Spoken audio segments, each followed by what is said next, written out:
Hello there. We want to welcome our community members to our Sustainability Advisory Board meeting this afternoon. We're going to get started in just a couple minutes. We will have your mics and cameras off until the public invited to be heard time when we have one member who indicated earlier that they would like to speak. So we'll be able to give you permissions at that time, but we are ready to go, Kate. All right, I would now like to call the March 16th, 2022 Longmont Sustainability Advisory Board meeting to order. Could we please start with a roll call? Sure. Kate Collardson. Here. Mary Lynn. Here. Adam Reed is not with us today. Jim Metcalf. Here. Charles Musgrave is not here yet. Kay Vollmeyer will not be with us today, and Robert Davidson. Here. Staff member Lisa Knobloch.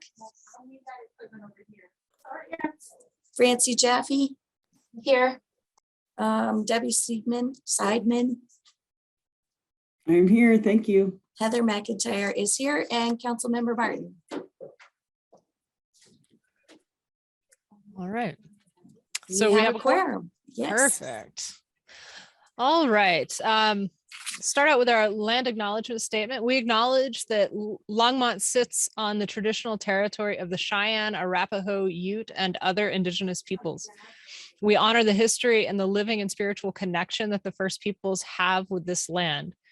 It is our commitment to face the injustices that happened when the land was taken and to educate our communities, ourselves, and our children to ensure that these injustices do not happen again. So we'll move on to approval of the minutes. Were there any changes or corrections that needed to happen that anyone noticed? And if not, could we get a motion to approve? Sure, I'll move to approve the minutes as drafted. I will second that motion. All in favor? Fine. Aye. Okay. Thank you. So I would now like to open it up for public invited to be heard. Each person wishing to speak will be unmuted to speak one at a time. When it is your turn to speak, please state your name and address for the record. You will have 3 minutes for comment. I will time you, and please do stop speaking when the timer sounds. All right, today with us we have Tina Malley who would like to speak. You're all set. Okay, can you hear me? We can. Okay, this is Tina Malley. I live at 1627 Grant Court. And one of the things I wanted to discuss today or kind of bring up was about the smart meters, and that the city of Longmont just is like, oh, we're putting these in, and the opt-out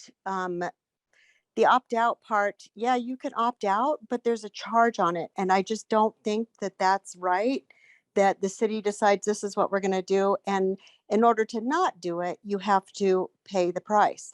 There's, what are the consents? Have you guys, or has anybody done all of the data to see what kind of things come up with and people that have mental have issues with the extra radiation and such? Has any of this ever been done? So I guess the thing that I wanted to talk about was I'm concerned about it, and I want to know where the informed consent on that was. And I think that it's fine if somebody else wants one. I personally don't want one. And we would like to opt out on that, but I also don't feel like it's right that we have to pay that much extra every month. Maybe a one-time fee would even be okay. But every month, just to not have something that has worked well for years. So basically, that's what I wanted to say. Great. Thank you for your comments. Are there any thoughts or responses from the board on that? Okay. Tina, we appreciate your thoughts there. Kate, I would actually like to make a Mary, response. Please. Yeah, I'm concerned about the smart meters as well. I don't believe that there has been a true informed consent process for informing our community about the the health issues, and there are new research studies demonstrating significant health issues, as well as the fact that the FCC has been chastised for not updating its safety studies to reflect or even recommend that there be research done on the new technologies that are being rolled out all the time. I do think that the health issues are definitely a concern, as are the data collection issues. And I'm also concerned that there has been no, that the opt-out so-called is just a smart meter that's collecting the same data as the ones that are emitting. Exactly. Yeah. So I hear your concerns, Tina, and I share them. And I do hope that the members of this committee will avail themselves of the recording of the Smart Meter Town Hall that was produced yesterday for Longmont with national and international experts on health, safety, and the privacy issues of smart meters. I was surprised at how much I learned, and I do think the city would be well advised to pay attention to the new research and the liabilities that it could be incurring by rolling these out in an opt-out manner rather than an opt-in, which would be the most ethical and responsible approach. Thank you. Marcia, I see your hand is raised.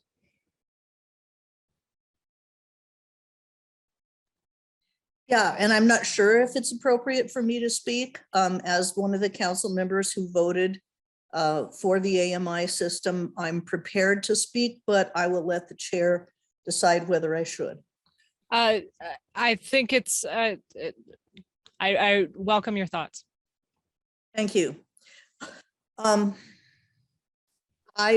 think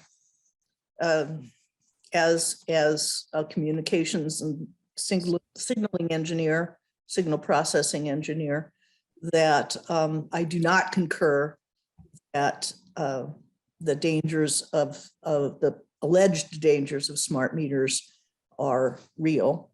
And the transmission burden in terms of RF radiation that the devices add to the city is minuscule compared to the RF cloud that we already live in in a city with multiple vendors, cell coverage, as well as many other wireless devices that are part of our everyday lives. I also don't think that the doctrine of informed consent applies here. For example, when we change the brand of service transformers, when we bury the taps from the electrical wires that feed the city onto your house, none of those things require an informed consent for the city. It's just part of the utility system. So I really don't think that there's any added danger. On the other hand, there are many added benefits. And the reason for the monthly fee is because we used to pay people to read the meters every month. And now that's going to be a special trip for someone rather than something that happens to every home. So that's the reason for the small monthly fee. Thank you.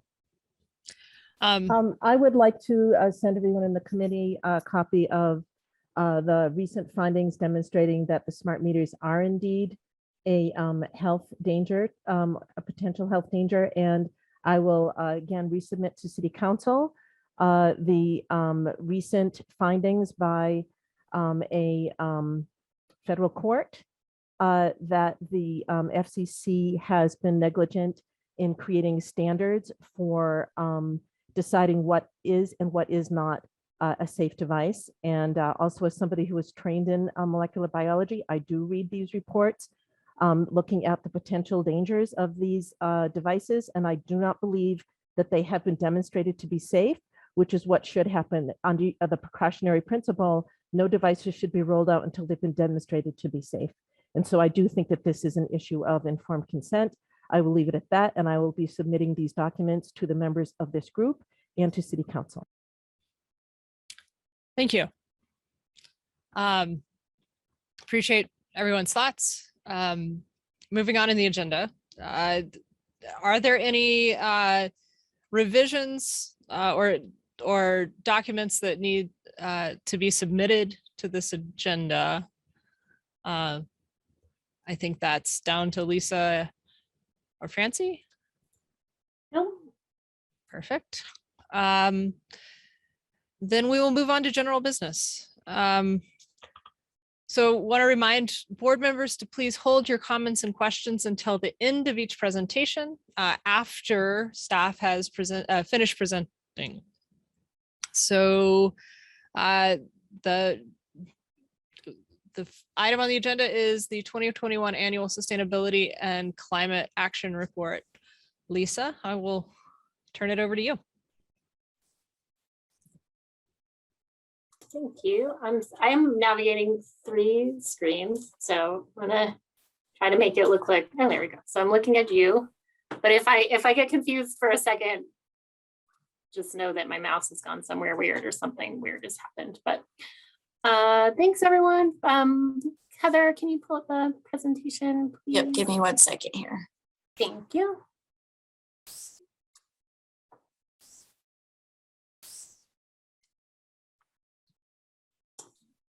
Excellent.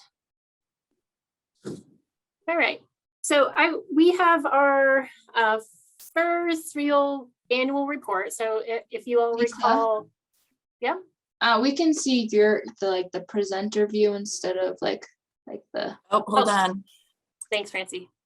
I also could see that, but for some reason it didn't register that was not correct.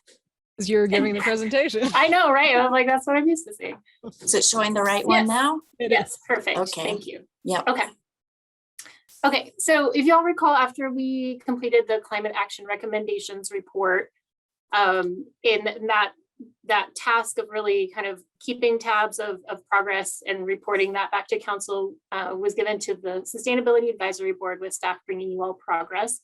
And last year, from a change from what I'd been doing previous years, which was a very long and complicated, not complicated, but it is very long and overwhelming spreadsheet, a quarterly spreadsheet of progress. We moved to a more visual reporting format and had told council we would do biannual reports, which with a mid-year report and an end-of-year report, with a transitional report last year in the early springtime. So last year you all saw kind of a springtime report and then a mid-year report, and then this is today I'll be going through the first real annual report that we have. So you can go to the next slide there.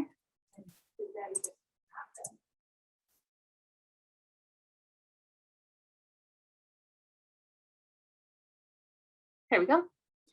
So a couple of things I just want to highlight. This is a great time for this because 2021 actually marked 5 years of progress for the sustainability plan. So it was a pretty big milestone for us. Hey. And also 1 year of progress for the climate action recommendations report. It still has the key accomplishments and highlights narrative, which you all saw from the reports last year. If you recall, I'm sure you all remember all of the details of those. But we also included this time, what you'll see when I go through the report is an additional section that we're calling an action snapshot that helps better visually show how we are in terms of meeting the targets that were laid out in the sustainability plan and the climate action report. There are a couple of the asterisks noted in there, one of which is the impacts of COVID, because a lot of the places where you'll see a thumbs down or a thumbs sideways, a lot of our programs specifically that were oriented around community members and being in people's homes were obviously impacted by COVID. So even though it might show that we're not doing as well as we had hoped, we wanted to note that we wanted to be transparent about that, but we also wanted to note that there were circumstances outside of our control that were impacting that. So, all right, Heather, you can close that and open the report if that works for you. And I'll walk through each page, but feel free to holler if there's anything that you all need clarification on while I'm walking through it. Otherwise, as Kate said, if you could hold questions till the end, that would be great. Can you make it so the whole page fits on that. I know this makes it kind of small. I apologize. This is nicer when we're on the screen. There we go. Yeah, super small. Excellent. I hope it's not as small for you as it is for me. But so as you'll see at the top, it's the 2021 annual report. This is similar to it was last year. So we have our 10 topic areas. We have a little call out there that talks about it being the 5 years of progress for the sustainability plan and 1 year for climate action. And then a note down at the bottom, and these arrows will not be on the report that went to City Council. I mocked this version up for you all so I could highlight certain things, but and then down at the bottom, it just notes the connection to the Envision Longmont comprehensive plan. So we want to make sure that that's still front and center for folks as well. And throughout the report, you'll see these little icons that are also associated with Envision Longmont that pop up next to some of the items in the report itself. So folks can see the interconnection between those plans and those overarching guiding principles from Envision. All right, you can go to the next page there. So first and foremost, we have our climate action page and a couple of things to highlight there. We don't have an action snapshot with this page because a lot of the climate action work is embedded in the other topic areas, and you'll see what I mean throughout that. But there's a couple of things, particularly in these 3 topic areas: adaptation, resilience, education, and outreach and equity, that really stand alone. So we wanted to call those out.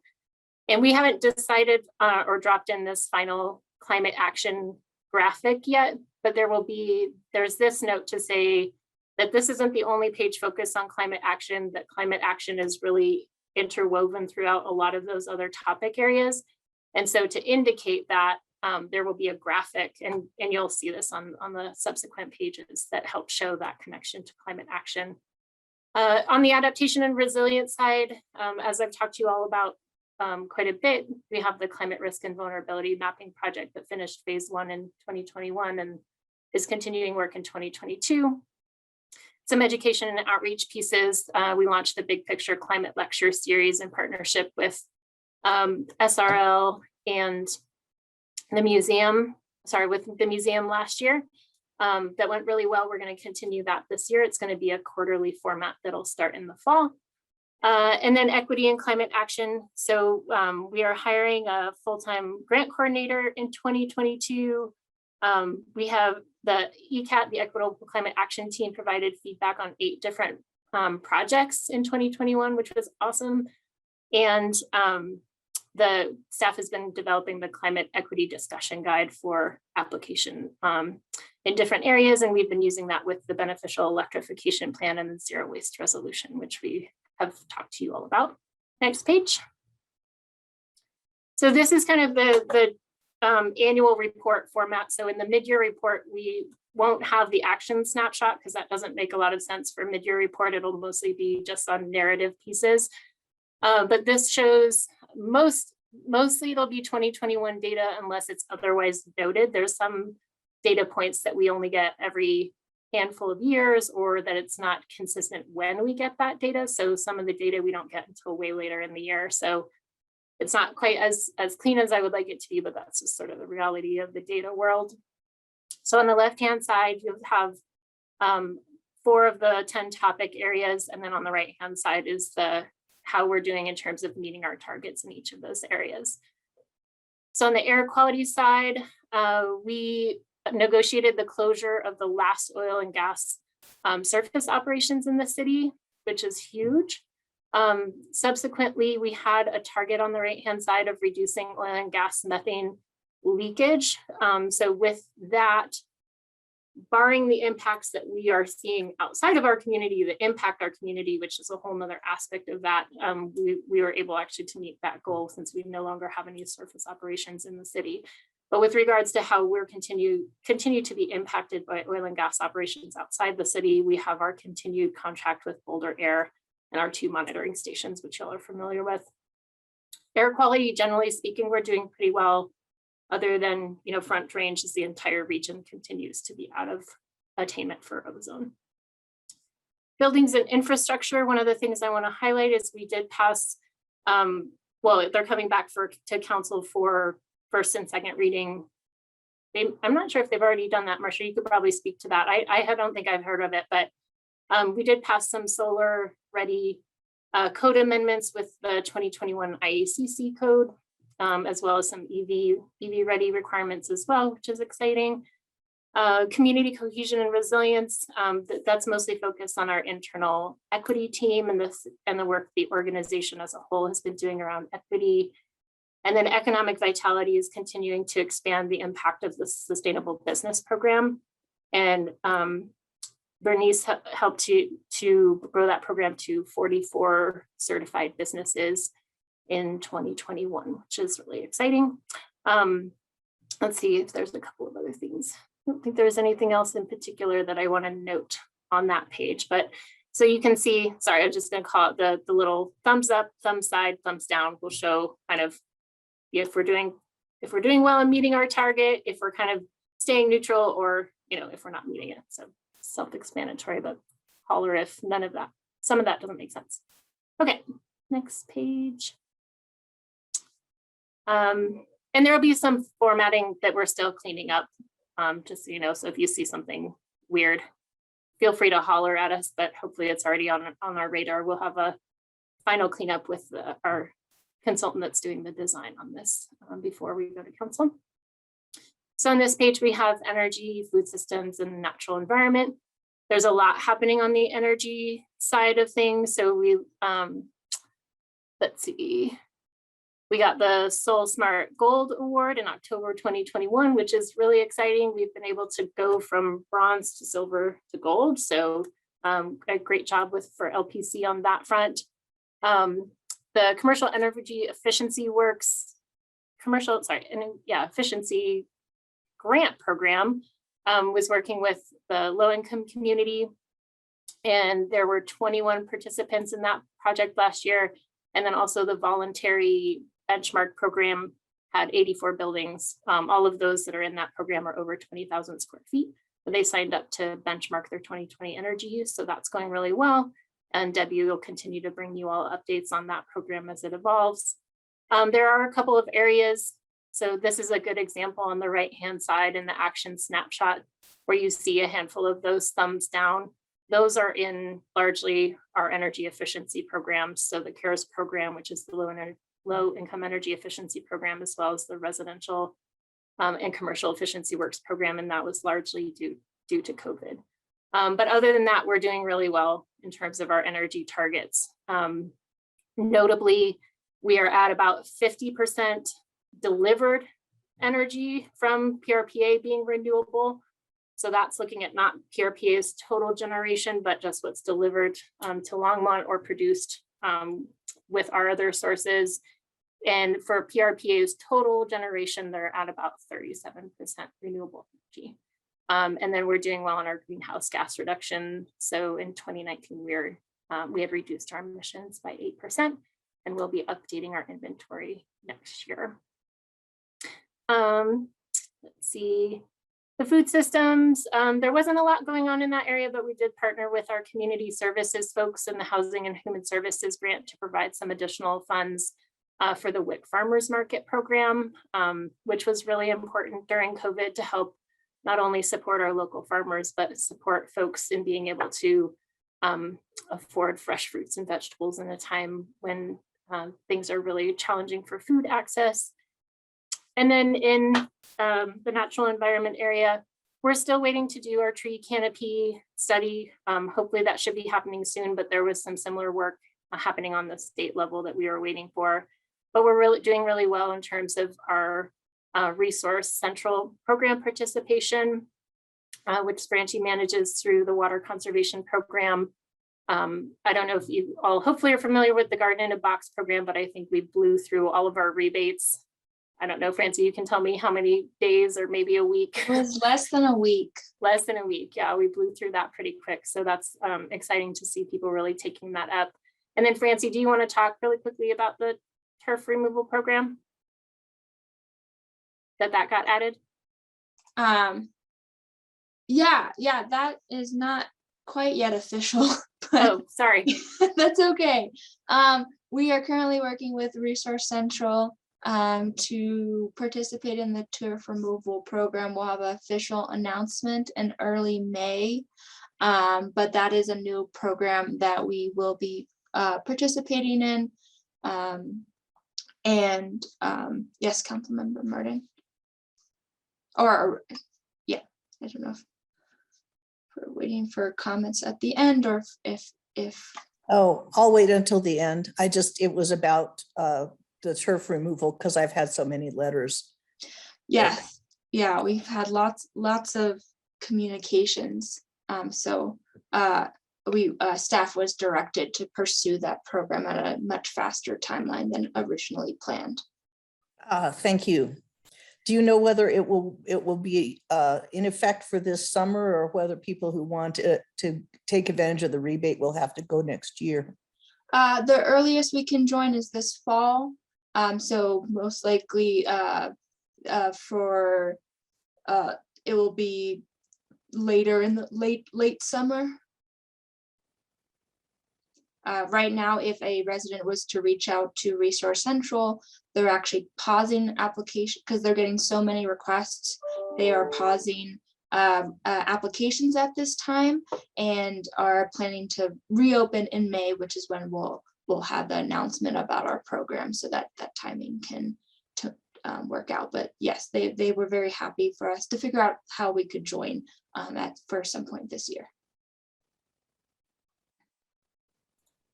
Thanks. Great, thanks, Francie. And then we were able, I know this probably doesn't seem like a huge achievement, but for us, any added staff capacity is super helpful. So our parks, open space, and trails folks have a new full-time volunteer coordinator, which is great. There's a lot of work on that side. And then also to highlight that the City of Longmont was a recipient of the Wildlands Restoration Volunteers Agency Partner of the Year Award. So our natural resources folks are doing some awesome work. Next page, please. Great, and then the last page covers transportation, waste, and water. So in the transportation section, we're doing pretty well on that side. So focus on air quality, a focus on reducing our emissions, increasing electric vehicles. And then we just have a noted, this little icon showing the Envision indicator, because this one lives kind of on the Envision side of things. So that's reducing non-SOV trips. I know, sorry, you'll have to get all super close to the screen. But so we're continuing the ride-free bus program for this year. As you all know, we passed the Go EV resolution that helps set new targets for vehicle electrification. And then our fleet folks are doing a lot of work right now to do for our fleet transition to electric and other alternative fuel vehicles. So we identified 13 vehicles in 2022 that we'll be replacing as electric vehicles, which is great. Waste, you all are pretty familiar with this because we've been talking to you about it a lot through our zero waste resolution work.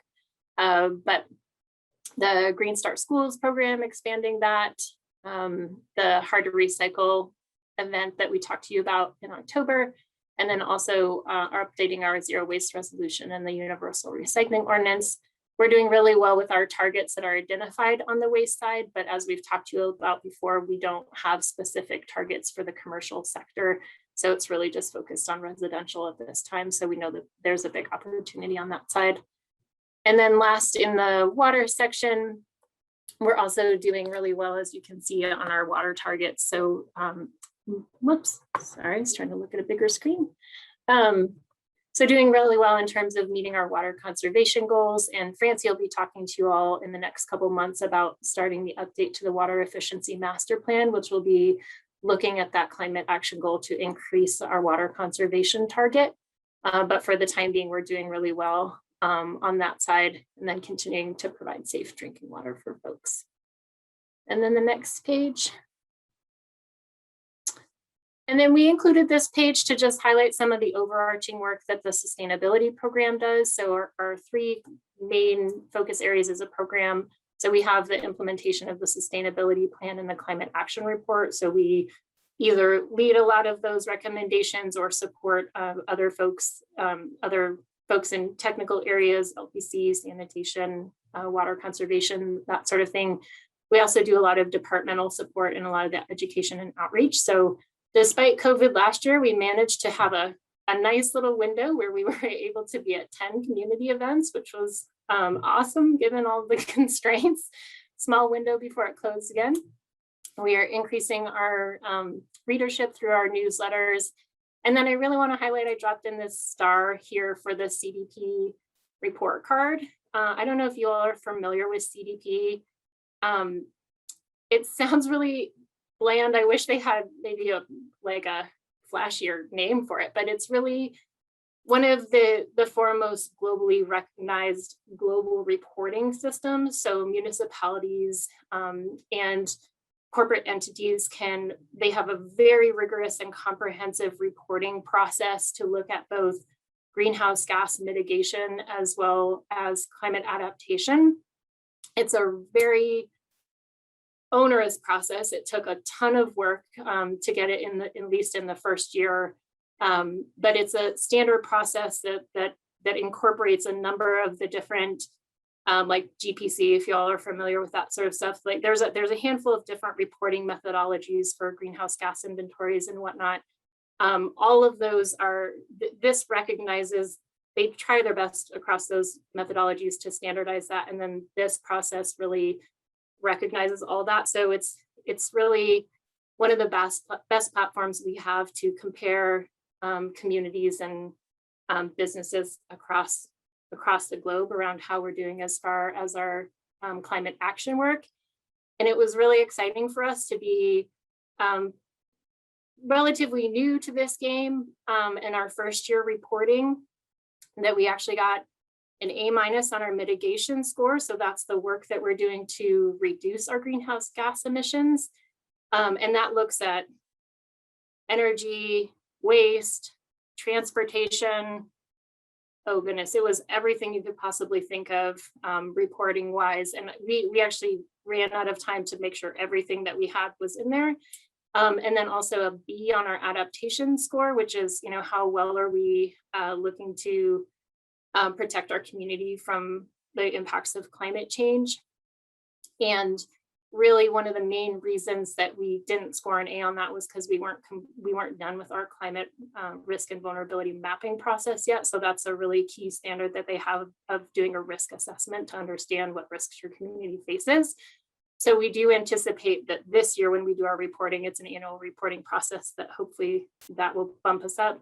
They have technical assistance folks that are available to help us with that process as well. But globally speaking, for us to score an overall B on that is huge. So I just wanted to really highlight that and the work that we're doing in the leadership of this board and of our city council, and the amazing work that folks across our organization are doing is doing great, especially compared to other communities across the globe, really. So I wanted to highlight that in particular. And then the last thing that I wanted to highlight was we pulled together, given the 5-year mark, how are we doing in terms of meeting our targets, and are we on track to meeting our strategies within the sustainability plan?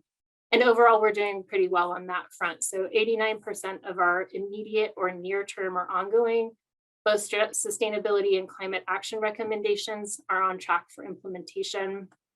And then about 73% of all of our targets have either been met or are on track, or relevant strategies haven't been started yet. So we have some targets that are more associated with longer term strategies. And so those strategies haven't been implemented to impact our targets as yet. So we're doing pretty well on that front. That said, I think that, there's a lot of opportunity as we look to update the sustainability plan to have more ambitious targets. So we're definitely looking toward that as an opportunity as we move to that later in the year. And then on the departmental support side, we have to date in the last 5 years or so, applied the sustainability evaluation system to 22 different projects, primarily on the public works and natural resources side. But And that's going to be a big part of Francie's job this year as her job expands to be full-time sustainability and we get a full-time water conservation person. We'll be looking to expand the use of that tool to other folks in the organization as well. So that's that. Are there any? Yes, Jim. That was great. Thanks for that. I just about that CDP scorecard. So I just quickly Googled to see, I was curious what other CDP scores for other comparable municipalities might look like. And I couldn't find any, like on their website, they just say that scores aren't available. I don't know if things are embargoed or whatnot. Do you have an idea for how we compare to other kind of front range-ish towns? The only ones I know of, they only list the A cities, and I asked them, I was like, can you give me a percentile? Like what percentile do we fall in? And they said, no, it's all proprietary information, so they don't score everybody, and they couldn't give me that information, unfortunately, because I wanted to know that as well. The regional communities, I know Boulder County scored an A. Francie, I don't know if you know off the top of your head if, yeah, I think Boulder and Fort Collins also scored an A is what I'm thinking. Yeah. So. And I do want to highlight it's, I don't know for sure if they scored an A on the first year they reported, but when we met, we did find out, I think it's very rare to score an A on your first year reporting. Yeah, so the first person doing technical assistance was very impressed with the amount of work we were doing being a first year reporting community.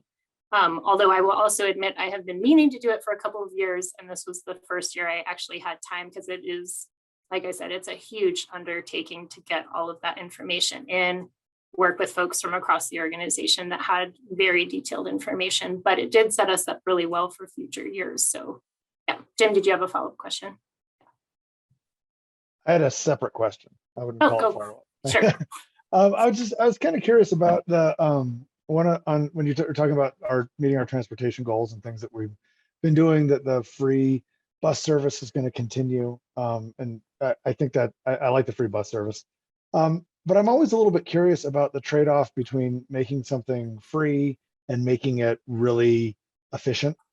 You know, that if you want to keep something free, then there's going to be limits on how regularly buses can travel and things like that. I was wondering if we have, and this could be totally off topic, and this might be something that we could do at a different meeting, but about whether or not we think that, like, where we are in terms of potential ridership, like if is our transportation goal to keep bus service free or to get as many people as possible riding it, and then those things might be at odds a little bit. And I was just curious in terms of like the thumbs up goals that we have for this, what the actual goal is for that part. And it's probably my ignorance for not remembering from the documents that we have already. No problem. I'll let Marcia jump in there and then I'll fill in. Okay, thanks, Lisa. History of this a little bit is that the reason our buses tend to be free is because RTD many years ago wanted to pull back because we didn't get enough ridership. So we essentially subsidized the fares that we would get. And since we were subsidizing them, you know, we had them stop charging fares. So the thing is, they still try to reduce the routes every year, and we fight and we end up keeping the essential routes. But the results of that is that you have these long, windy routes, and it takes a long time to get from A to B, which means that we are not in a position to really evangelize creating ridership. You know, the people who ride the bus are mostly the people who must ride the bus. There is a collective impact initiative going on with the Longmont Economic Development Partnership to put together a privately owned and subsidized electric shuttle system for Longmont. The city can't do it because that would be competing with RTD, and the district rules say that a municipality that's in the district can't do that. but anybody can run, any private concern can run whatever they want on the public streets, right? As long as it's not a tank or something that damages it. So there's an initiative going on, and the goals of that would be, first of all, to have them be electric or some other net zero fuel, and then to have the coverage be much higher frequency and more vehicles, so that, you can think of it as plaid as opposed to winding a thread throughout the city, which is what you get now. So we are hoping to devise a system and deploy it that will to actually incite people to take vehicles off the road or to drive less. I would say it's 2 years is probably the soonest it could ever happen, but at least it's being discussed. Well, thank you. That's wonderful to hear. Yeah, that's great, Marcia. The only thing that I would add is, we have, as far as your question about goals, we have a couple of layers of goals, right? Our overarching goal being our reducing greenhouse gas emissions, within that our transportation emissions, and then some performance goals around increasing ridership, decreasing SOV trips, and increasing EV uptake. And so this is just one of the creating free access to the bus has been one of the ways we try to address that, but it's obviously a thing that has to, as Marcia was just speaking about, we have to come at it from a lot of different angles. But so those are really kind of our tiers of goals that we're trying to meet. Yeah. Great. Any other comments or questions? Marcia, did you have something you wanted to add about the? Okay, great. Yeah, Mary, did you have anything? Question? Yeah.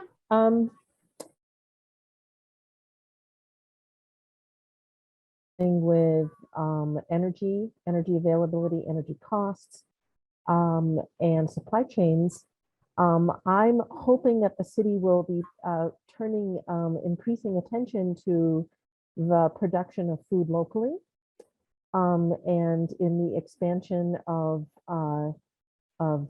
services, tax breaks, and so forth that are available to local farmers.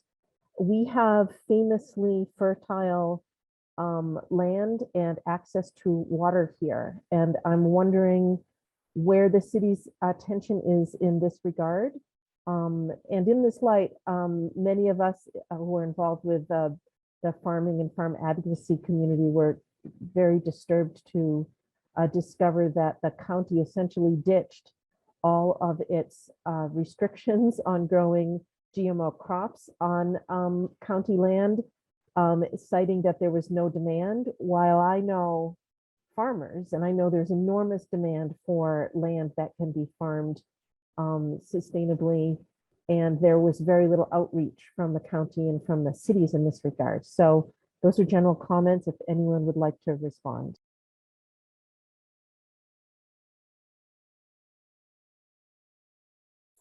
Yeah, I can just respond in terms of, I talked a little bit about our goals that we have already in the sustainability plan. There are also goals within Envision Longmont specific to food access and supporting local agriculture as well. That's something that definitely, as we update those plans, if folks want to revisit those, that could be part of that process. I can't speak to the decisions of the county in that regard. What I can say with regards to Longmont is we don't have much agricultural land left within the city limits. So most of that does fall within the county. Within the city limits, we have done a lot of what we can in terms of zoning and code amendments to, allow for and support local food production within the city limits. But a lot of that agricultural property, I believe, falls into the county's realm. Marcia, do you want to make a comment on that? I am just thinking, and maybe Lisa, you can help me remember because I wasn't on this board at the time, but there was a local agriculture outreach recommendation on the recommendations of the Climate Action Task Force. And I believe that this board did not recommend that the council adopt that particular recommendation.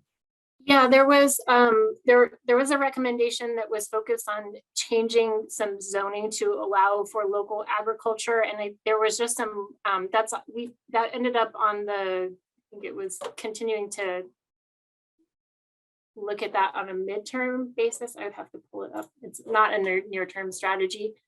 But there was a lot of feedback from our planning folks in particular about things that are already in place. Yeah, and that's in looking at the midterm strategy, which is 2023 to 2027. So there was just a lot of interest in revisiting that strategy to make it, I think, a little bit more clear about what it was trying to achieve and how the city can approach that. But there was a lot of feedback from our planning folks that felt like that strategy and the way that it was written didn't necessarily align with what we already have in place. I actually already also agreed with the board's recommendation on that. One is, I mean, a lot of it was for the number of people who were likely to adopt it. The effort from the zoning organization would have been tremendous, and the city's really oversubscribed there. So I think it was a good recommendation, but I did want to point out that it is on the list of things to be considered and will, as Lisa said, be reconsidered at some point. I would like to suggest that the city probably does not know, probably has very little idea how many folks would like to be farming here and what they would like to do. And I would like to know where I can look to find out what actual research and what efforts have been made to endeavor what the demand is. I will share, I'd be happy to try to work with you on that, Mary. I don't know off the top of my head, and I can check with the planning folks or the county folks if they know what the demand is per se. I will note that part of the feedback from planning when we were doing this process in particular with the climate action report is that zoning currently allows for urban agriculture as a permitted accessory use in all zoning districts. So any property owners that want to engage in urban agriculture can already do so. There's no restrictions on that currently. So that's part of, I think, why we wanted to revisit that, is to better understand what the intent of that recommendation was and what additional things the city might need to put in place to support that. So, but I'm assuming that the designation of urban agriculture indicates that there are no water, you can't do bulk water buys for agriculture and so forth, which is what happens in outlying and county areas in terms of support of actually increasing the agricultural acreage in the city. I'm not quite following you on that. Well, for example, agriculture pays less for acre feet of water. Yes. So an individual who's trying to do urban agriculture, is that indicating a hobby farm, and therefore there wouldn't be the agricultural water rates? Just to clarify, does agriculture pay less for treated water or just for raw water? Yeah, that's a good question. Generally isn't available in the city unless we want to lay down a lot more pipes, right?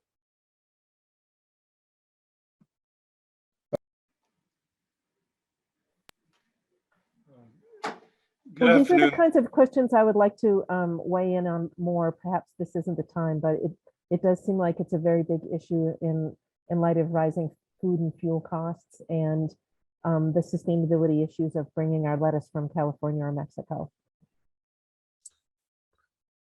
Yeah, I did see Ken Hewson, who's our water resource manager, if you want to jump in real quick, and then Marcia, and then, yeah, like I said, we also, I think, have an opportunity to dig into this more when we do the updates to the plans as well. Good afternoon, board. I'm Ken Hewson, the water resources manager for the city of Longmont. And the short answer on the water rates, on the treated water, there is no difference in cost. Each different category pays at the same rate. but you really wouldn't want to see any treated water put on agriculture anyway. There is a fairly robust set of network of ditches in and around the area.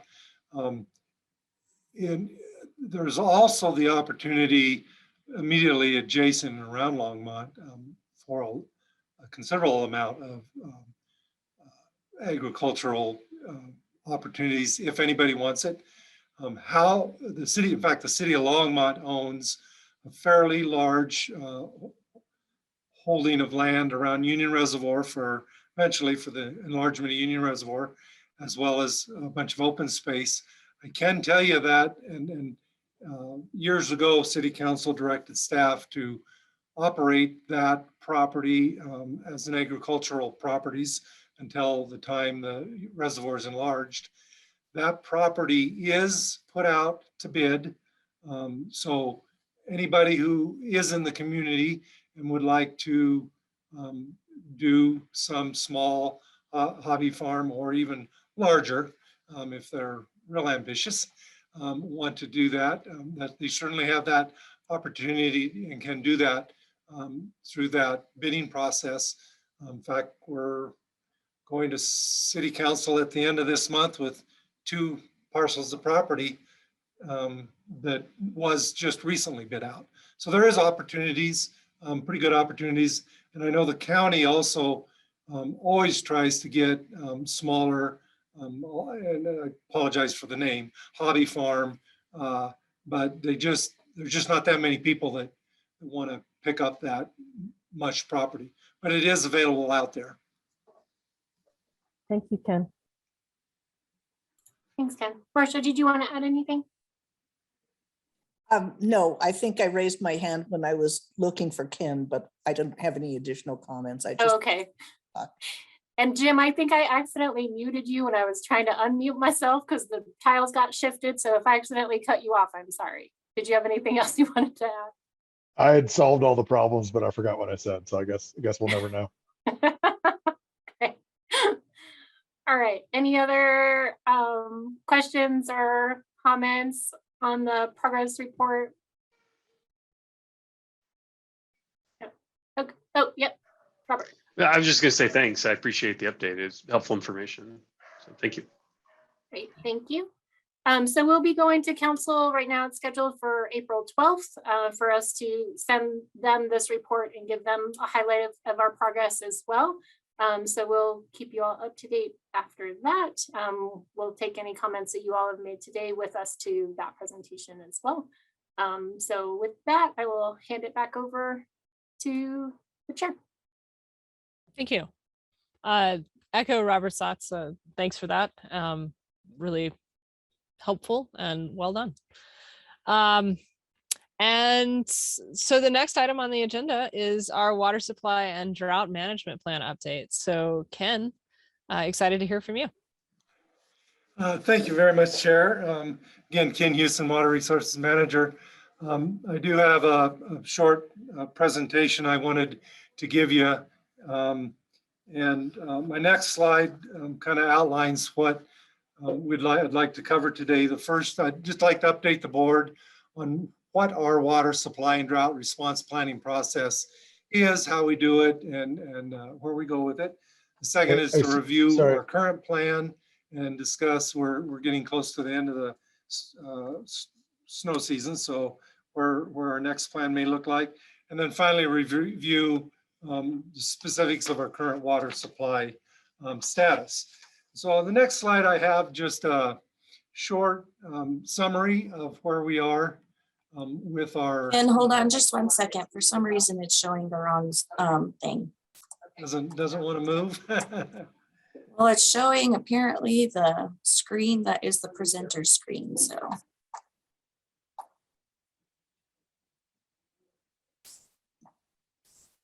Here we go. Thank you. Cool. Yeah, that's better on my end too. So if we can go to the next slide, Heather. So currently, the city is doing quite well this year for our water supply for 2022. We're actually a little bit early in the season to give you, quote, the answers. Really will have that in April, but right now we're doing well. Our snowpack, stream flow, and most importantly, water storage in the St. Vrain Basin are near average, so we should have sufficient water supplies. And finally, our projections for total water supply in 2022 through 2024 are most likely to be near average and well above any of our trigger points for a drought response planning. The next slide kind of gives you our purpose for our water supply drought planning. It's to help guide staff, water board, and city council in evaluating and responding to drought impacts, and to inform the public of the status of the city's water supply, especially as we start going from an average water supply to a slightly below average water supply. There are some water providers whose water supply starts to be stressed a little, and a lot of times that gets picked up in the media, and people aren't really sure where Longmont's is, so they really want to know, where are we, kind of give me a number. And so as part of our drought response planning, we determine different response levels based upon evaluating the city's water supply versus projected demands. And then those drought response levels are then determined by city council to guide what allowable water restriction enforcement can occur. One of the things that a lot of people aren't aware of is that if we were to actually go to enforced watering restrictions, because based upon a more strict supply versus demand evaluation, that actually does require a formal drought level response determination by city council that enables us to move forward to legally be able to enforce those requirements. So it is a fairly important activity that happens each spring. The next slide gives you really a little more information on that. Essentially, everybody has a different definition of what a drought is. For Longmont, and really for our water supply, it's a below average stream flow that, due to its severity, stresses the ability of the city's water supply to meet demands. So really, we're always evaluating what our water supply is versus demand. So we have 4 levels of drought response. We are always in what we call a sustainable conservation level. And that was really an idea that Water Board helped us form many years ago. The idea is we never want to say, oh, there's so much water, you don't have to worry about it. We believe it's always important to practice good conservation ethics. So that is a level where our water supply, our projected water supply, is 135% or more of our projected demand. And we don't just look at our current water year, we look at the current water year and the next 2 water years. So for us to be in a sustainable conservation level this year in 22, we would have to be able to project adequate water supplies above 135% in 2024 water year. So that is a little extra measure of security for the consumers in Longmont. And then we drop down from there. Level 1 is a moderate impact, 120 to 135. Level 2 is more severe, and level 3 is much more critical, where we're actually still above, supply still above demand projections, but our most restrictive watering restrictions occur at that. And the next slide gives you a little more information on our current supply of drought. Last May, City Council determined that we were in a sustainable conservation level. And so unless something really happens in the middle of the year to tank the water supply, generally, your water supply in May, and that rarely changes. It did in 2002, the last big drought. we had one change in mid-year, but generally you pretty much know where you're going to be. And at that level, at that sustainable conservation level, we continue to implement public information both on conservation and to let people know what our supply is. The city has always is trying to do at least a 10% reduction in water use for all city uses. And then as the levels go up, that would go from voluntary to first mandatory for the city. We'd have a mandatory 10% reduction on city water use, and then it would go mandatory for citizens as the drought level goes up. We have no surplus water declarations. We actually used to have surplus water declarations. We don't do that anymore. It's leased through a different program at the end of the year. And then finally, staff continues to monitor our demands and supply at all times. So just to kind of give you a snapshot of where we are, the next slide will show you where Colorado's in the current drought map. While we do have adequate supplies at the current time, we always caution people the entirety of Colorado is in at least some level of drought. As you see, the north central part of the state is much less severe drought than the very southern parts of the state. What's best about this graph is that the west slope is, while still in drought, it's between abnormally dry and a moderate drought, where it was just 1 year ago, in fact, just last fall, a lot of the western slope was on an extreme drought that extended not only on western Colorado, but all over the whole upper Colorado River Basin, which is what really impacted stream flows going down into the lower Colorado Basin. The next slide will show you the South Platte Basin snowpack. It's kind of interesting here. You can see those fairly larger snowstorms we had at the end of December, early January. We were near record lows early in December. As you remember, we had almost, in fact, we think we set a record last fall for the latest snowfall. We had very little precipitation, the end of the summer all the way through the fall, well into December. And it wasn't looking good, but those snowstorms really helped.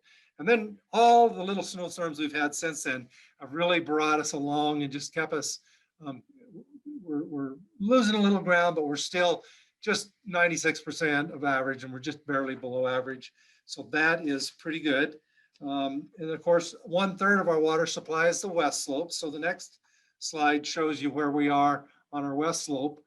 The west slope is real similar to where we are here, but really just currently we had the big bump, and then it's tracking along, just barely staying at the average line, but it's doing pretty good. And then the next slide shows what we have for the St. Vrain Creek Basin. The St. Vrain Creek, of course, is our snowpack. 2/3 of our water supply comes from the St. Vrain Creek. This particular one is just one snowtail site, which is in the Wild Basin area of Rocky Mountain National Park. Again, it really jumped up, and actually for a few days they're setting a record snowpack for that time of year. And then again, the snowstorms have kept it up. So we're at 112% on the St. Vrain Creek Basin, and that's really good news for us. We've still got quite a bit of the snow season left. One of the things that many people think, well, here it is well into March, your winter seems to be getting over, but for the higher country it's not, and it's really important for us to continue to get these March and April snowstorms. So while a lot of people are looking for spring, I'm still saying let it snow. So anyway, then the next slide just bring me back to we're now in preparing our 22-23 water supply and drought management plan. We'll be going for a recommendation in April. April is not only important from the snowpack perspective, but it also, April is when Northern Water puts out its allocation for the allotment for the CBT system. So we really, a lot of information will come out in the next 3 to 4 weeks. Then finally, the next slide shows you what I want to see on Longs Peak and Wild Basin. The left side of this shot is, the left side is Mount Copeland. The back area is the Wild Basin, Upper Wild Basin, and the right side is Meeker and Longs Peak. So this is really kind of what you're really looking for this time of year. We are, actually, this is a little bit older photo, and it's not quite that good today. As you can see a little bit of above timberline, you can see a little bit of brown up there, but it's still looking good. And so that's really kind of in a real quick nutshell how we do our water supply. And we're certainly be happy to answer any questions you might have. If there's additional information about our water supply in the future you would like us to bring back, we're happy to do that. Looking, just think snow the next 3 to 4 weeks. Thank you. Thank you, Ken. That was great. Jem, I see you've got a question. Yeah, thanks, Ken. That was great. I was just curious, when we talk about like percent above normal and even like comparing all the snowpack things, what are the baseline timeframes for those things? Like, you know, what do we consider to be normal snowpack? And I'm curious about this kind of from climatically a lot of points of view that are the normal of, you know, the 20th century is not going to be the normal of the 21st century. And I was just wondering how what it is we're comparing that we would consider normal to be. For the snowtail sites, the graphs that you were looking at, that is based upon the period of record. And most of the snowtail sites were started in the 80s, some of them in the 90s. So you've got about a 30-year period, but you do have the last 20 years, which has been well below, if you look at a long-term average, well below the long-term average, but it is included in there. The one particular snowtail site that we pay real close attention to, the Wild Basin snowtail site, that is actually all current. That's about 10 years old. And so that's all current drought levels. So that's real good current data. It was actually, we used to have a snowtail site called Copeland Lake, which if you've been up in the Wild Basin area, it was only like 1.5 miles up from the trailhead. And it was too low of elevation. It was very spiky. It'd go from 200% snowpack to 50% snowpack in a couple of days. So they moved the site up above Ouzel Falls, between Ouzel Falls and Ouzel Lake. And it's over 10,000 foot, and it's a much better site. And it's giving us really good data. Awesome. Thank you so much. I appreciate it. Marcia. Let Charles go. I've been talking too much, and so I'll clean up this time. Okay, Charles and Mary, then Marcia. Thank you, Marcia. So sorry I got here late today, but thanks, Ken. That was a great presentation. You know, very informative.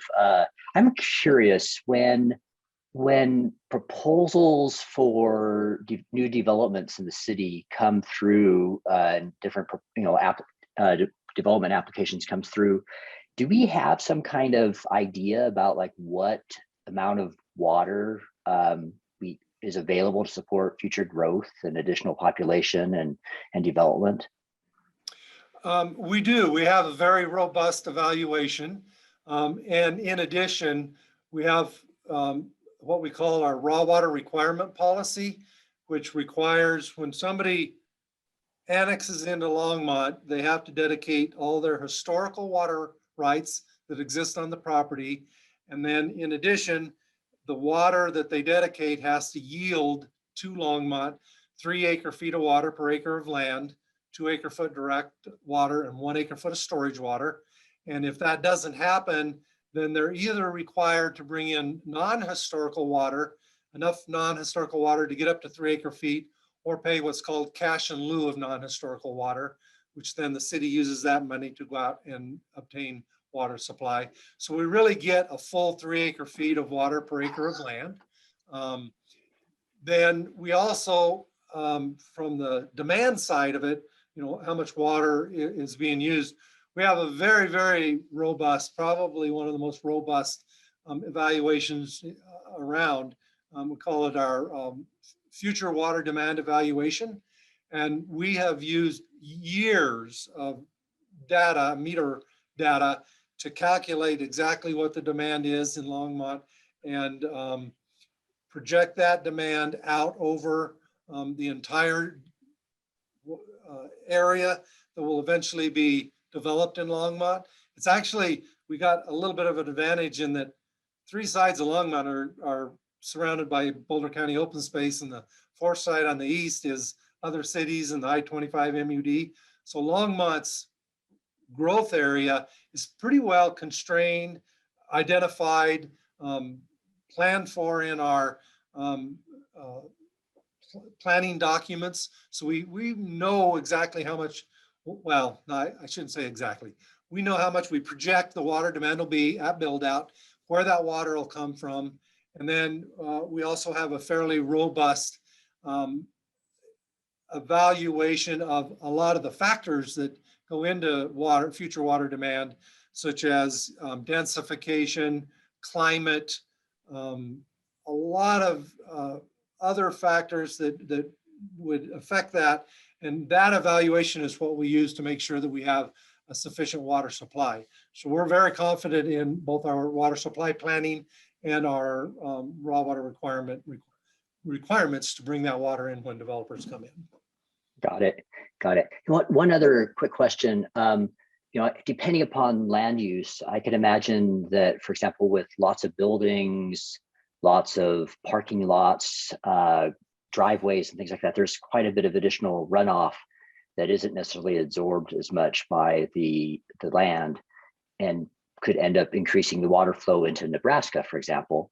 But I don't know what the net is, but is that part of the models? How much of the water ends up actually in runoff and streams that end up in our ditches and creeks and eventually the Platte River, or is that not included? Well, it's certainly calculated because our storm drainage folks need to build a storm drainage system sufficient to take that runoff. So you're absolutely right. It does increase the total amount of water that returns to the stream from an area that's developed. Now, we don't have the right to use that water. We can only use water rights that are adjudicated and that's really owed to the stream. That being said, some northern parts of the city, rather than draining to the stream, they drain into irrigation ditches, and they have historically drained into irrigation ditches. A good example is, you've probably seen the Oligarchy Ditch on 21st Avenue. The Oligarchy Ditch goes east-west entirely through Longmont, and everything on the uphill side of that drains into the Oligarchy Ditch, and historically did. Before Longmont ever developed, it historically did. So historical drainage in a ditch is allowed to continue to go into that ditch. So then that water down ditch, that water can be used down ditch, and it is. And so we do irrigate a number of our city parks with ditches. So incrementally we get a benefit, but basically for our water supply, at least especially the treated water supply, we're pulling our water from the mountains because it's so pristine and clean and clear. And so that wouldn't be used treated wise. Thank you. Sure. Great. Mary. Yeah, I have a question.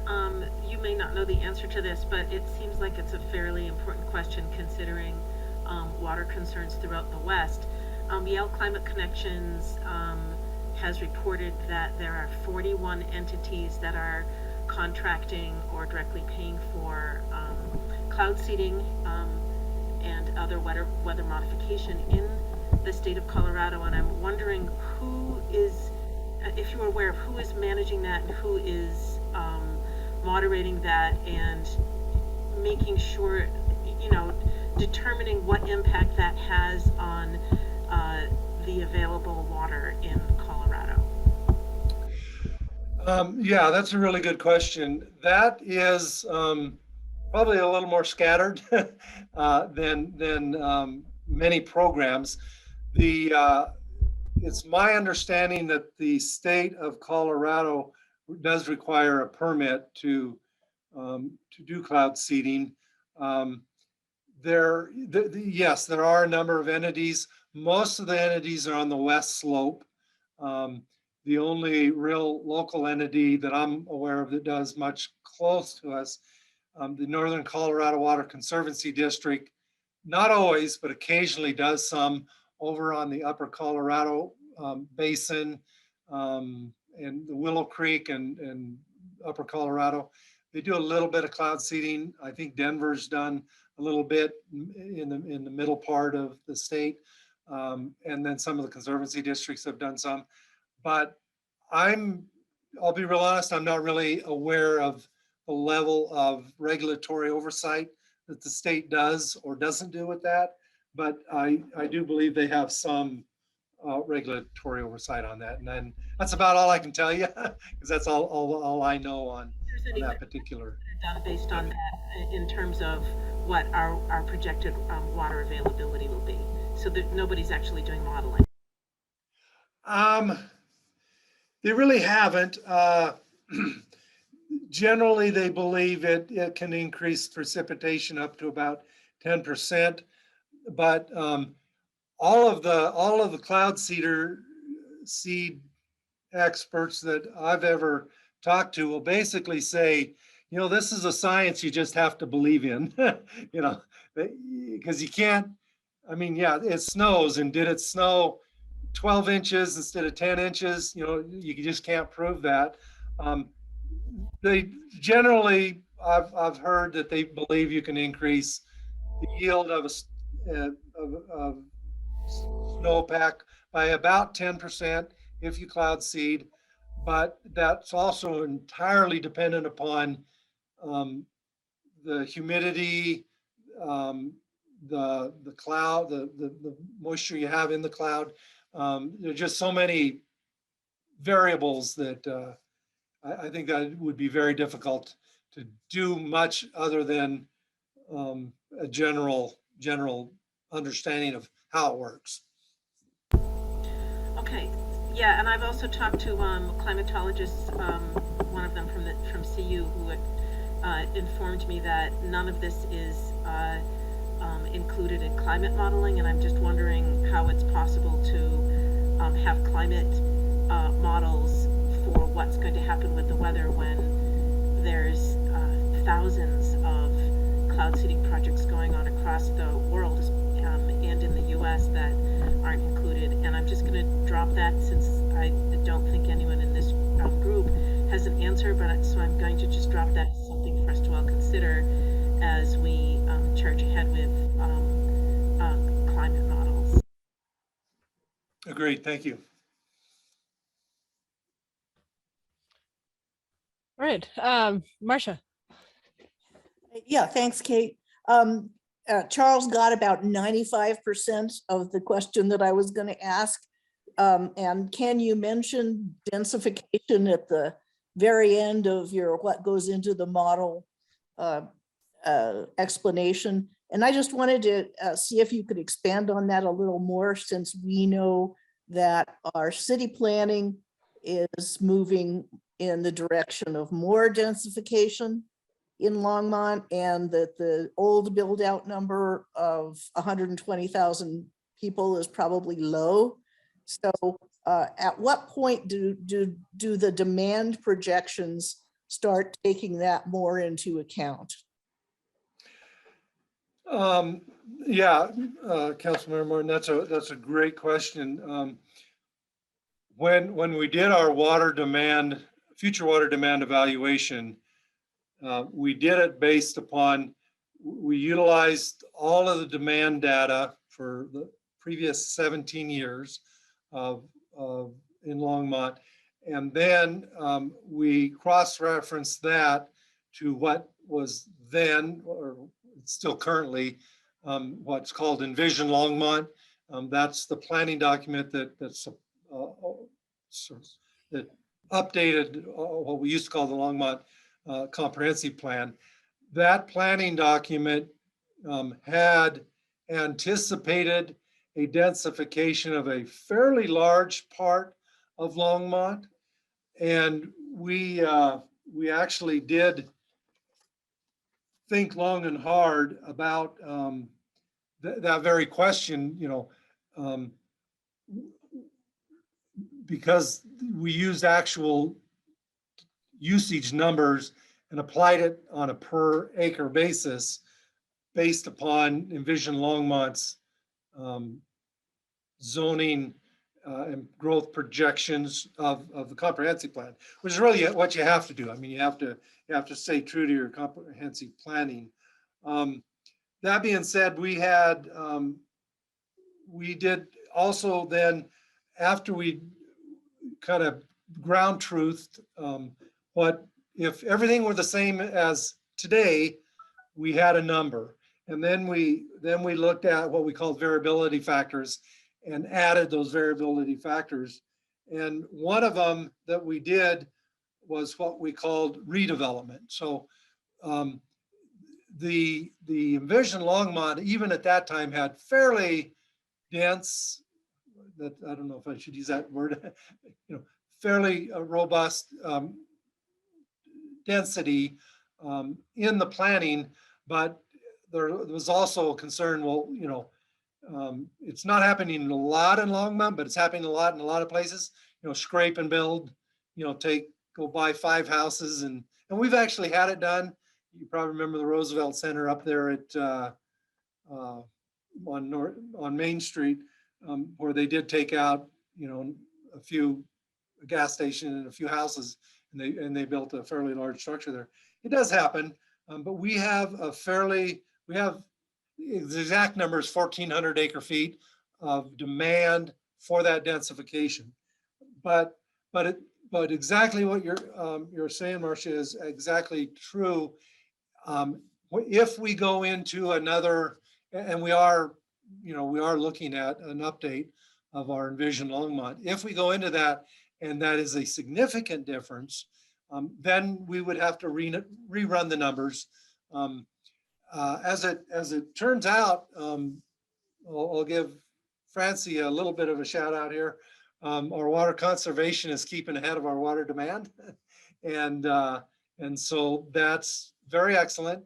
And that's obviously an answer to densification, is that we can enhance water conservation.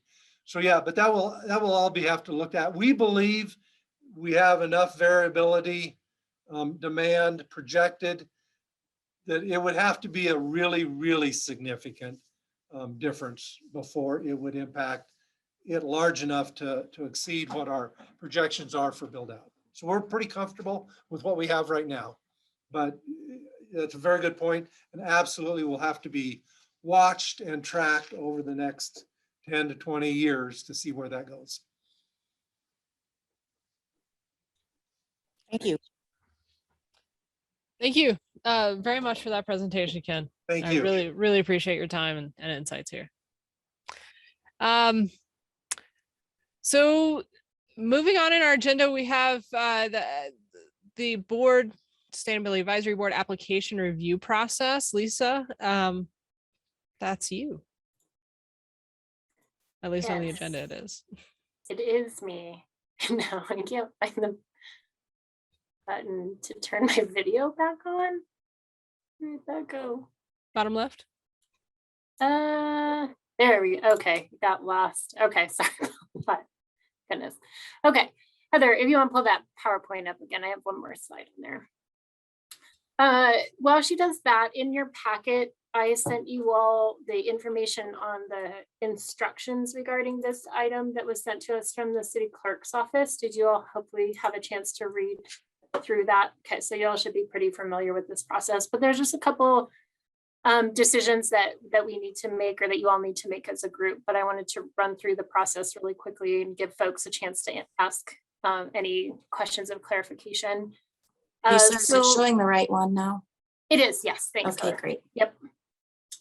So I guess I should have put these in the opposite order, but the applicant review process. So part of this, as we talked about last time, is council determined that they wanted the boards themselves to be more actively involved in the interview process for prospective board members or applicants. So the city clerk's office has been talking with a bunch of staff liaisons to city boards and commissions, and came up with this process for us to follow. So they will supply predefined criteria, questions, and scoring to the review committee, and then that'll be completed by each committee member. Interviews can be up to 30 minutes, so that's a pretty big change from what has been in the past. It's also something to take into consideration when we're talking about when these interviews might happen. And Marcia, you could probably give us a better sense. I don't have any sense of how many applicants there typically are, so I don't know what kind of time frame would need to be potentially allocated for interviews. Marcia, do you have an idea of how many applicants you all normally get? You know, it varies so much that it's hard for me to say. Yeah. Except for a couple of really popular, powerful commissions like planning and zoning, it's hardly ever more than about 4 or 5. Okay. We're saying we're not popular and powerful. Just kidding. We intimidate I would like everybody. you I to be think. more powerful. Sorry, Jim. What was that, Jim? I was just saying our power intimidates a lot of people, so they don't apply. I think Oh, that's is that what it is? Okay. There you Well, go. So we're probably looking at about 3 hours or so for interviews. So it's a pretty good, chunk of time that we could potentially be looking at. Interviews will be recorded. They'll be made available to city council, the city clerk, and public if that's requested. Staff, so myself and Heather will help manage all of the logistics of getting things scheduled and all that kind of stuff. And then those recommendations will go to council. Yeah, Marcia, did you want to add? Oh, yeah, I think that the board can decide if 30 minutes are needed per applicant. Yeah, I said up to. I think we just can't Yeah. go over 30 minutes. Yep. Mhm. Yep. And then that'll happen twice a year. So we have the spring, in the spring, and then in the fall. So I think mid-year, end of year. So in the spring, that would be interviews conducted in May with recommendations going to council in June. And in the fall, November would be the interview timeframe, and then recommendations sent to council in December, early December. So the decisions that we need to make today are the proposal put forward was that you can either have a nominating committee of 2 board members, and those have to be folks that are not reapplying. So you can't, shoe in yourself for the process. Or we could do those interviews as a full board, but bearing in mind to be as welcoming as possible and not be overly intimidating, we want to make sure that that's, if all the board members wanted to be part of that process, that it doesn't create an intimidating scenario for applicants. And you all haven't gone through that process, I'm sure can empathize with that. So really the decision to be made today is which direction do you want to go? Do you want to form a nominating committee? And then, like I said, Heather and I will work with those folks to get interviews scheduled in the, sometime before June 2nd. And then the second piece is if you all wanted to do the full board, there would be the potential to use the May meeting for that purpose. The 2 hours might not be long enough. And that would also bump off everything that we already have on the agenda for the May meeting, which we already have pretty much identified. So that is just something to consider. So those are the 2 questions for you. So first of all, do you all want to go with a 2-person nominating committee, or did you have a question first, Charles? Yeah, I just a quick question. Do we have a criteria for how we make choices? Like, Yes. like how do we decide who we take and who we say no thank you to? We don't yet, but that'll be provided by the city clerk's office, and that will be a standard scoring rubric across all the boards and commissions, is my understanding. And Marcia, if I say anything that you think is different, please jump in and correct me. Yeah, I think because they are wildly different for different boards. The qualifications are different. So I actually think that Don will probably get what was used by the council last year or last interview period, but the board is also free to edit that. So I'd find out when Don plans to supply it and figure out how to plan your time in terms of editing. Thanks, Marcia. Right. Yeah, that's kind of what I was getting at, is if we had the criteria, and my guess is we would probably ask essentially the same questions of the candidates to make sure that we receive the information we need to match it up against the criteria, and also to be fair. But then and that will kind of help us determine, what kind of time budget we need for conducting the interview. Yeah, we would need to make sure that the same questions are answered or asked across applicants. Yeah, so that will be a consistent process for us. Yeah, Robert. I was going to say, one, I have to run, but before, I'm happy to be part of a smaller nominating committee. I'm happy if we want to have the whole group do a separate meeting to make that happen. I'm pretty open to whatever there. So happy to participate however is needed. Great, thanks, Robert. Jim. Yeah, I just like to voice, I think the idea of a nominating committee makes a lot of sense to me, that as a board we could vote. But I think that it'd probably be a lot easier logistically, less intimidating, and probably more focused if we had a couple people. And perhaps we could even decide we want somebody who is newer on the committee and somebody who's been on the committee a little bit longer to kind of, think about the past and the future of the committee. We could try to pair it up that way or something. But I think the idea of a two-person nominating committee kind of sounds like a practical, reasonable path. I tend to agree there. Are there any folks who would prefer to have this be a whole board process? Who would like to speak up in favor of that? Okay. I have one question. Yep. So where would we applicants be included in this process? Where would the applicants be included in this process? Re-applicants? Re-applicants. So they could not be on the committee if you're reapplying. And so I think we would have to have a sub then if somebody who's normally on the committee is reapplying. Is that how that would work? Yeah, so if we go with the subcommittee, it would have to be 2 members, neither of which are reapplying. And if it's the full board, any member that's reapplying would have to recuse themselves from that process. And theoretically, the subcommittee would could change every 6 months. Yep. Okay. I think it would probably have to, because yeah. people's terms are going to vary. Right. Yeah. Okay. They okay. So rotate on and off. Right. So that way there's someone who's done it already once and then a new person, and then that helps us to have everyone on the learning curve at the same time. Sure. That makes sense. Is there anyone who would like to volunteer to be part of that 2-person committee other than Robert, who has already volunteered? And so we'll take him. I'd say, since we're a pretty small committee here today, that we might want to wait until everybody who is involved can be involved. Maybe we could have it as an early agenda item for the April meeting to vote on and decide.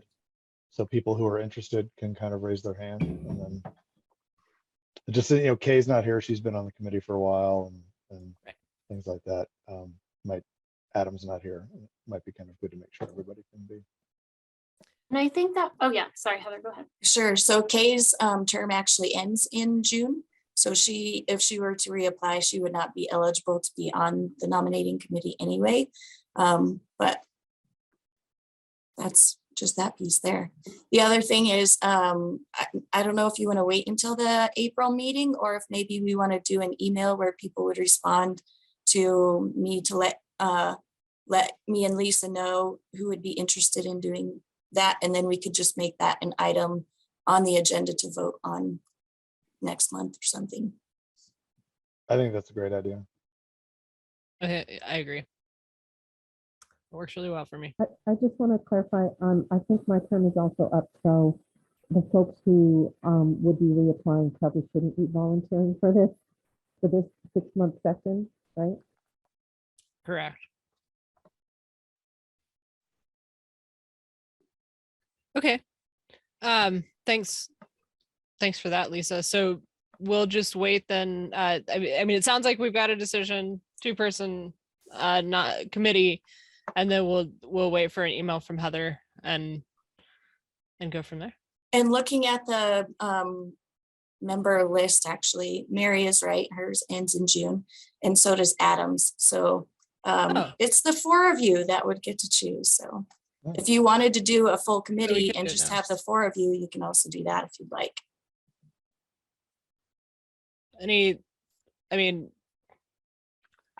Are either of you particularly excited about doing this or not? I thought I came in at the same time as Adam. I did too. Yeah. So I have Robert is 24, Jim is 24, and Kate is 24 because you guys just re-upped last year. And Charles, I have you in 23 for maybe, I think yours was a vacancy that still had time left on it. So you have 1 additional year. Oh, wow. Cool. You're stuck with us, Charles. I'm happy to help Jim and support him in any dictatorial decisions he may want to make. And Robert and too? Kate. Yes. Okay. Well, I mean, shall we run with Charles and Robert as our committee? You could. Okay. I'd be fine with that. Yeah, I think that's great. Do we need to vote on it? You need someone who's not, at least one person who is not intimidating, though, I would think. That's you. Right. I'm glad I re-upped before I'd have to interview with Charles. Feel very lucky to get in under the gun. Okay, so will somebody please offer a motion? I'll move that our nominating committee be a 2-person committee, and that we're going to start with Charles and Robert as our nominating committee. I'll for this second next that. session. All right, all in favor? Aye. I'm going to abstain because I may be re-upping my application. Okay, that's fair. All right, thanks. So you don't want to vote on that motion, Mary? You can, because you're still part of the board right now. Okay, it's fine. You guys can do it. Okay. An enthusiastic support vote right there. It Thanks. has to be unanimous. Heartily enthusiastic support.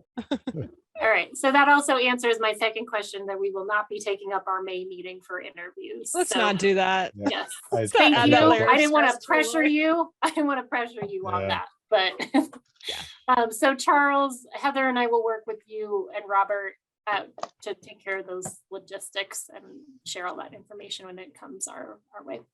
Thank you all. Perfect. Thank you. Are there any other items from staff? That's all right. Any items from the board? I just want to real quick say that if y'all don't have the Longmont app on your phones, it's fantastic. And I don't know who manages the waste identifier, but it is the greatest, the waste wizard, I think The it's waste called. wizard, that's Charlie. Yeah, It is the greatest thing in the whole world. it's so helpful. Well done. Yes, yeah, I agree. Yeah, Yeah. if you all haven't seen it, please check it out. I use it all the time. All the time I use the waste wizard. So Longmont app, Waste Wizard, bottom middle there on the app. Check it out. Okay, items from council. All right. Okay, there are informational items attached to the board packet, correspondence that's happened since our last meeting. Please check it out if you have not already. And with that, we're at the end of our meeting. Is there a motion to adjourn? I move to adjourn. Wow. Charles is shaking his head. No, Charles wants it to go on. I know. Like, it's I 20 came minutes. late, We so still have I- 20 minutes. I came late, so I feel like I should not vote to adjourn. I should stay late. Yeah, you just have to stay on the Zoom by yourself for half an hour. Exactly. Exactly. Talk to myself. I do that a lot. Okay, I will second that motion to adjourn. I think I'm allowed to do that. And so all in favor? Aye.